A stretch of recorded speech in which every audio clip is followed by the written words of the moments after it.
আসসালামু আলাইকুম। আমি ডক্টর ফারজানা সুলতানা তৃষা, দেবিদ্বার শিশু ও মাতৃ হসপিটালে চর্ম যৌনরোগ বিশেষজ্ঞ হিসেবে নিয়মিত চেম্বার করছি। সোমবার দুপুর 11টা থেকে বিকাল 4টা, বুধবার দুপুর 2টা থেকে বিকাল 5টা পর্যন্ত।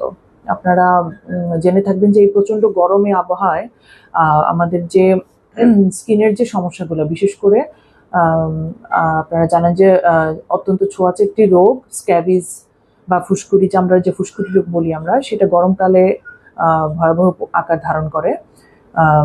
যখনই আপনারা এরকম কোনো ধরনের চুলকানি দেখবেন যেটা রাতে বেশি হচ্ছে, পরিবারের সবার ছড়িয়ে যাচ্ছে, বিশেষ করে ছোট বাচ্চারা বেশি আক্রান্ত হচ্ছে, এই ধরনের কোনো সমস্যা থাকলে আপনারা দেরি না করে দ্রুতই হাসপাতালে চলে আসবেন।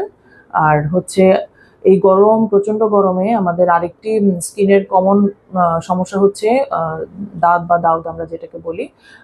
সেটাও অত্যন্ত ছোঁয়াচে একটি রোগ।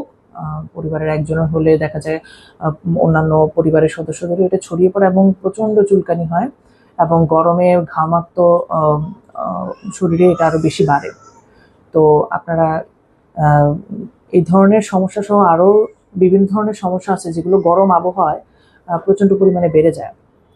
তো এই ধরনের সমস্যা হলে আপনারা দেখা যায় অনেকেই বাসায় বিভিন্ন ধরনের মলম বা অয়েনমেন্ট ব্যবহার করে দেখে যে ঠিক হয়েছে কিনা, কিন্তু দেখা যায় এতে ভালো থেকে ক্ষতির পরিমাণটাই বেশি হয়। তো সেক্ষেত্রে আপনারা এই ধরনের কোনো রোগ দেখলে তো আমার পরামর্শ হবে যে কোনো ধরনের কোনো কিছু অ্যাপ্লাই না করে বা ফার্মেসি থেকে কোনো ধরনের মলম নিয়ে ব্যবহার না করে সরাসরি ডাক্তারের পরামর্শ নিয়ে চিকিৎসা শুরু করবেন। সেটা আপনাদের জন্য বেশি ভালো হবে, আর রোগটাও তাড়াতাড়ি অতি দ্রুত ভালো হয়ে যাবে। তো আশা করি আপনারা শিশু মাতৃ হসপিটালে আসবেন, আমাদের সেবা নিয়ে আপনারা সুস্থ থাকবেন। সালাম আলাইকুম।